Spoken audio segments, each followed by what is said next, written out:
surpassing in numbers of Latinos vis-a-vis African American standpoint for them to still be talking at black people all the time. Apparently they seem black people that they're reporting doesn't say. And this becomes especially clear when we get to the issue of gay rights, which, by the way, is an oxymoron. Way that somebody can give you the right to be homosexual, and there's actually nobody who's trying to take that right away. You can be as gay as you want in the United States. So when they say gay rights, what are they talking about? It's actually what they're talking about is gay as a super citizen. And apparently they think that there might be some pushback to this idea, so the white media is coming in on their pink horse to shove this down everyone's throat.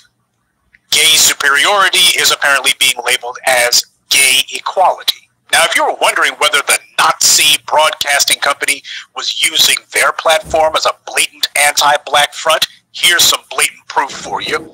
This is so excruciatingly biased, and it proves how shameless and desperate they are to engineer the society.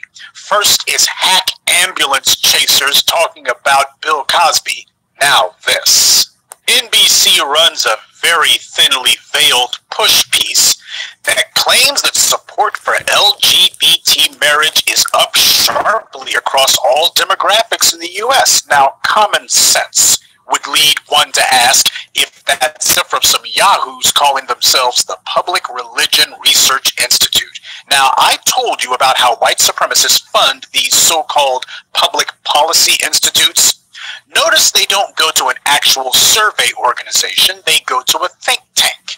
That's significant because we all know that they're full of racial and political ideologues who mangle data and abuse their so-called surveys with questions meant to get a predetermined result. So the fact that this came from a think tank ought to be your first clue that this crap is in fact propaganda. Edward Bernays, the man who literally wrote the book on propaganda, was indeed correct when he said that most of the stuff you read in papers or see on the nightly news is in fact planted there by certain interested parties. Whenever some alleged institute is being quoted in the white media, you better go on high alert. First of all, the name institute. It's meant to sound academic, intellectual, and hence cerebral and scientific, meaning that it's factual, it's beyond reproach. These aren't squirrely laymen, these aren't PR people either, and they're not politicians or political groups. These are the academics. They're supposed to be unbiased, cold, and clinical. White supremacy has long tried to use Egyptology came out. They don't have to say that. They certainly don't. They make sure to mention that so-and-so institute is a non-profit, attempts to launch a right-wing news source who used his family for right-wing career bigots like Heather. They too call themselves nonpartisan. Now, would anyone in their right mind consider either the Heritage Foundation or the Manhattan Institute, the 14th Amendment, the definition of non? Even Citizens United, the ultra-right-wing organization created by the billionaire Koch brothers, is a non-profit. And Citizens United were the ones who fought to make it where 501c3s could spend unlimited amounts of money to sway political campaigns. Oh, they're just like a charity, aren't they? So, using a phrase like non-profit is meant to make the reader or viewer think that these public policy propagandists are in the same category as a charity or any of the other truly non-profit groups who actually help the communities they live in. Now, shouldn't it be interesting to you that the white media has never pointed out to you this simple thing that I pointed out? Hell, I doubt you'd ever see such a thing even on so-called public television. That's because these guys are all pushing their own ideological line. Their entire goal is to brainwash you into thinking that there's some basic sense of decency underlying white supremacy, and I'm telling you that there's not. If they're non-profit, that means they're not making any money off of all of this, right? Well, they don't need to make money off of their propaganda operation because they make their money off the public and tax policies that their think tanks advocate for.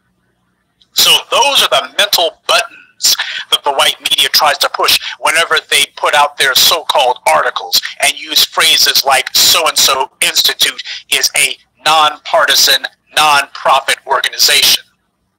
Dan Cox, this so-called institute's research director, is quoted in NBC's piece as saying, "At a time when Americans are more divided than ever, the sea change in support for LGBT rights that now crosses lines of race, ethnicity, religion, and geography means that LGBT rights are becoming one of the few areas of public agreement." Now, this is a little bit of weasel words combined with some verbal sleight of hand. The gay rights issues only tend to be contentious when they're actually in the news and there's some big Supreme Court case or there's some big piece of legislation that's moving through one of the states. At those times, what you find, such as in California and other states, is the people mobilize and they strike it down. So this whole idea of, oh, people are so in support of gay marriage, that's largely something that you can only say when you have the cover of it not being in the news. Gay marriage is not something that's being a contentious debate issue right now. Is this clown high to even be claiming that he can speak for the majority of Americans? The black community damn sure isn't in agreement about homosexuality, but this guy says that we are. In fact, NBC's propaganda piece singles out black people alone for special mention, saying, notably, opinions among black Americans have shifted from 41% supported same-sex marriage in 2013 to support, with 52% signaling approval. Notice that phrase, signaling approval.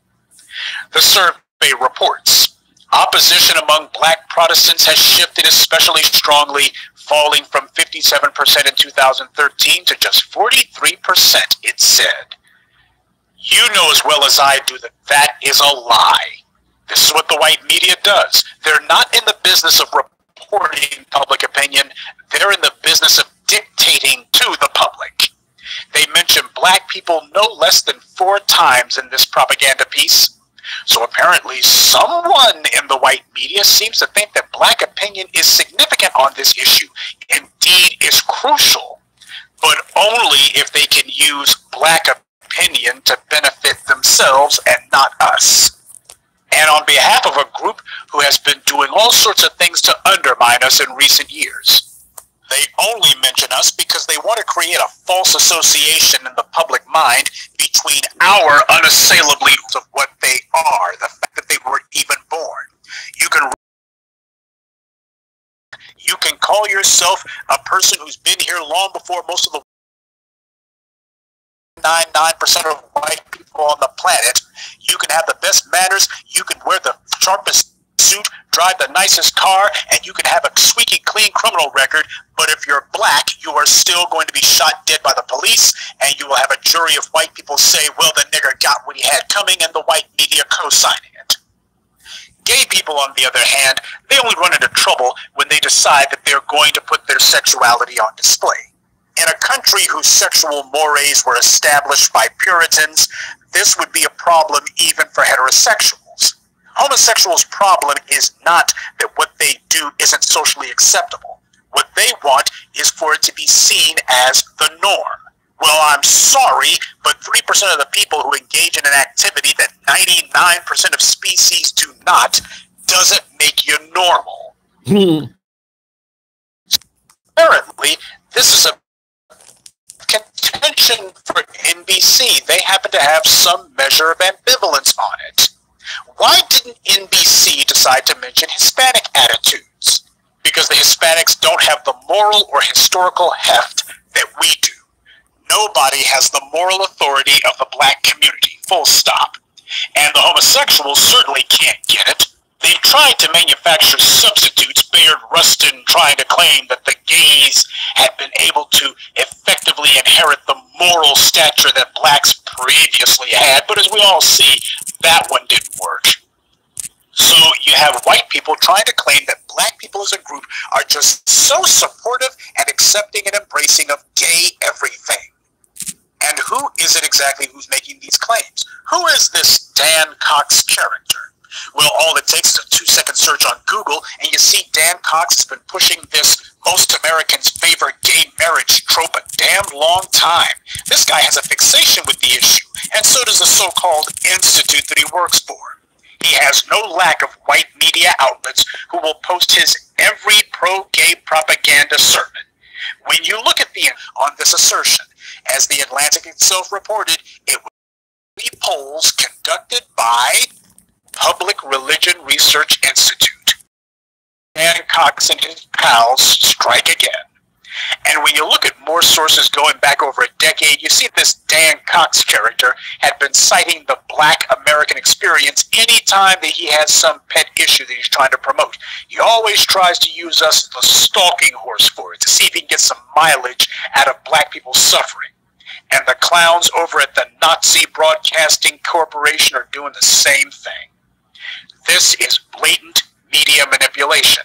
They're lying, and they know they're lying. Their phony baloney position is so weak, they couldn't even come to black people to prop up this crap. Instead, they go to some white guy who hasn't met with us, he's not part of our community in any way, and he's a lifelong gay advocate. They just cut and paste what he says. But then again, why not? These white media companies have had plenty of practice mindlessly cutting and pasting what this guy says. They like the sound of it, so whether it's actually true or not is irrelevant. If they truly meant what they said, then what they ought to be able to do is to go to black pastors who have been preaching sermons against homosexuality. There are a few of them left, believe it or not, and then show us how these black pastors who had previously been railing against gay whatever from the pulpit have had an epiphany and changed their mind, and they've seen the light. They should be able to just line them up. After all, this piece says that there's been a big swing in black opinion. But they don't go to black people. They don't actually quote any black people. They don't show you any black people who are getting on board with this gay rights whatever. Instead, they just say that black people are. So just understand, when the white media tries to give you some news story from some group with an authoritative sounding name, just understand, that's part of the white propaganda social control. The public is notoriously ignorant, but amazingly, they're also skeptical and jaded. You have to be sophisticated now in order to bypass the public's instinctive refusal to believe what the white media puts out just at face value. So what they've done is they find some gang of paid liars who they can quote. And then they go ahead and put a couple of superlatives on top of it, such as nonpartisan and nonprofit. Let me tell you something. This is not harmless. These groups like the so-called Public Religion Research Institute put out this stuff for the sake of directing public policy. They never make it a point to put out material saying that most Americans agree with reparations for slavery. You never hear of any institute saying that most Americans see white supremacists as a significant threat to national security. You never see any institute being quoted in the media as saying that most Americans want cops who kill black people to be put in prison. No, the white media doesn't report anything from any institutes like that. And truth be told, can you think of any institutes who have even said that? No, they don't use their public policy agenda for the sake of doing anything that might be of benefit to black people. These so-called institutes and think tanks, whether they allegedly left-wing and certainly right, they are not there for the sake of challenging white supremacy. They are there for the sake of propping it up. When it comes to commenting on public policy, these white supremacist propaganda operations never seem to think that the most talked about, most significant issue of the day is ever worth weighing in on. Both the so-called right and so-called left use these think tanks as media fronts to push policies and agendas, and then pretend that they come from these otherwise disinterested, non-partisan academics. Yeah, as if there's a bunch of former college eggheads who just sit around all day compiling facts, figures, and surveying public opinion because they thought that was the best use for their education. Follow the money, folks. Nobody's going to pay an academic to just sit around all day and think.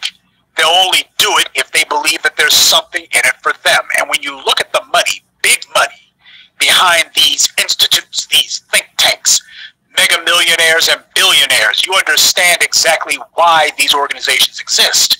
Because at the end of the day, you need to be able to say that there's a bunch of academics who agree with you. You need to be able to lend an air of unassailable scientific rigor to your own selfish demands. The white media isn't quoting the public religion research whatever because they feel these guys are onto something any more than they let asinine Nelson write a column for them because they thought that she was so profound. Malcolm told you that everything in this society, from comic books to the nightly news, is used to indoctrinate you. All of it is used to fool you into believing that white supremacy ain't as bad as all that. Well, in this case, they were laughably obvious about it. But there are other cases where they're a lot more subtle. And I want you to understand that you are supposed to be not merely skeptical, but disbelieving of everything that comes out of the white media. Even when they tell the truth, they still lie. Even when they give you one fact, they pile on 5 or 6 lies on top of it. They don't give you even a smidgen of accurate information because they want you to be able to see the reality. They only do it if they think that they can twist it and pervert it and torture it in order to suit their agenda. You're not going to see the white media discrediting these institutes. Hell, a lot of the people that you see in the white media came out of these institutes.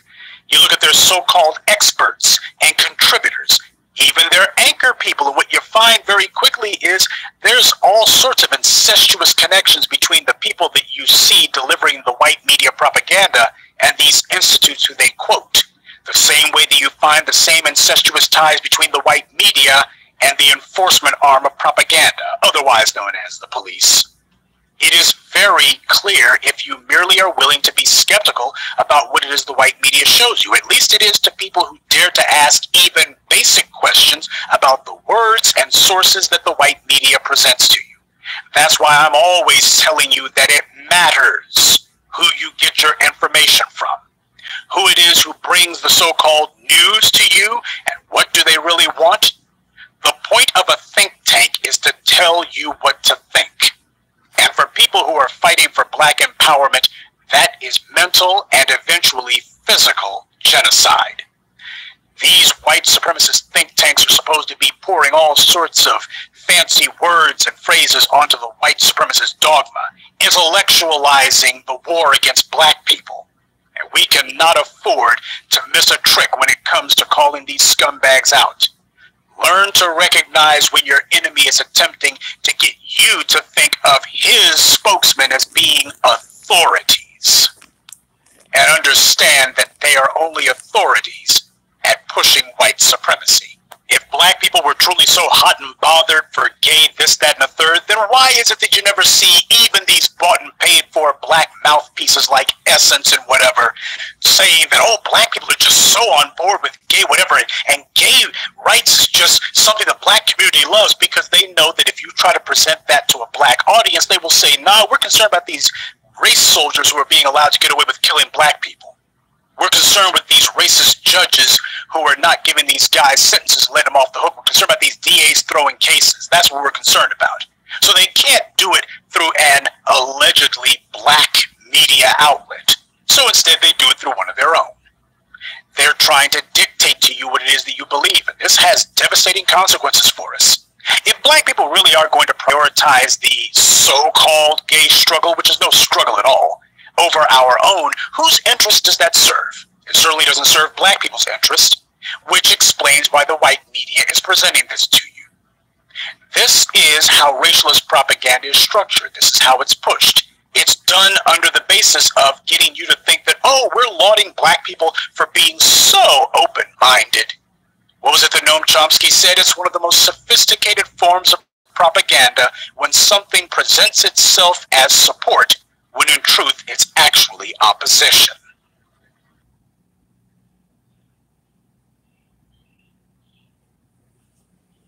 History Network. So you can listen to AfricanHistoryNetwork.com, and you can listen to our audio podcast. Just click on the link, listen to podcasts of Michael Imhotep. We have about 850 audio podcasts there. Okay, going on years. All right. When it comes to the white media, there is no such thing as as reporting the news. It's all propaganda, and they're trying to shove it down your throat. And when it comes to black people, they are particularly pointed with this type of targeting. Now, you would think that with African Americans being the allegedly only third largest ethnic group in the country, and Hispanics now being the second